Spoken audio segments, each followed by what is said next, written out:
reading the Vedas, all the history and the religion, the culture of India.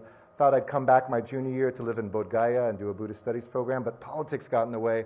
I got elected to student council, and I said I promised I'd serve, so my India dream kind of died, or so I thought. But the universe has a curious way of connecting people and dreams. And now suddenly I'm living that dream here when President Biden asked me to consider serving here. And he told me, when he asked me to come serve here, he said, "This is the most important country in the world to me." I think something that no American president has ever uttered in the history of our two countries. I thought it was just Joe Biden, and he tells the candidate for ambassador to Liechtenstein's the most important country in the world, but he actually meant it because I heard him say it to the prime minister during the state visit. So this is a moment which even Atul is here, who's spent time as chief of mission as well, and you've witnessed this history in multiple times coming here, that even friends of mine who were here 5 and 6 and 7 years ago say, even then when we thought this was new heights, never have we achieved, they can't believe what it's like here today.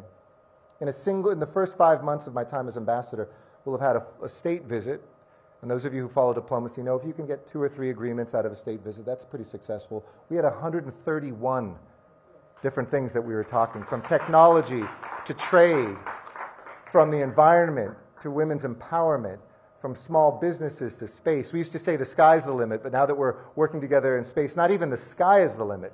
From the seabed to the heavens, the US and India are a force for good and a powerful force to move this world forward. So when you think of the role of the diaspora, certainly in the United States of America, we're 4 million people, about 1% of our population. I know that's a small neighborhood in India, but 4 million people who represent 1% of the population of America are now 6% of the tax base.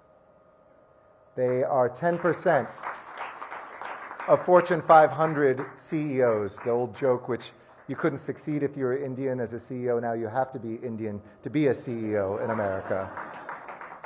The investments that are going not just from America into India, but from India into America, the way Indians are strengthening our country and creating jobs in America.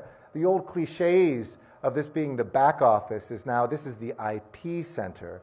From biotech, where yesterday I saw a beautiful incarnation of this relationship where our NIAID, which is one of our research institutes, had 2 breakthroughs on dengue, gave the breakthroughs to 3 Indian companies, and one of them is already ready with all 4 strains of dengue, because it's almost impossible to get a vaccine that works on all 4, is in its 3rd phase 3 clinical trials.